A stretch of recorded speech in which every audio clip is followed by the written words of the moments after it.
Sara Duterte, nag-iwan ng malaking problema sa DepEd ayon sa COA.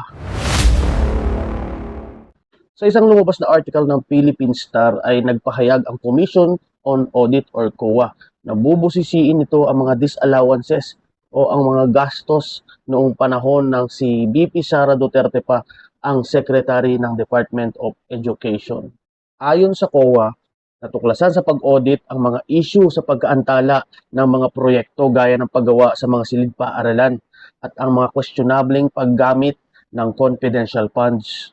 Hindi maayos na programa sa mga infrastruktura ng mga silid-paaralan. 3% lang ang natapos. Mula sa 6,379 ay 192 classrooms lang po ang nagawa noong 2023. Kaya pala nagsisiksikan ang mga estudyante sa mga paaralan. At syempre, hindi mawawala sa mga bubusisiin itong kontrobersyal na confidential funds. Sino nga naman ang makakalimot kay Mary Grace Piatos? Sa ating mga kababayan, Commission on Audit na po ang nagsabi niyan. Kaya wag na po tayo magtaka kung may kakaharapin na impeachment si Sara.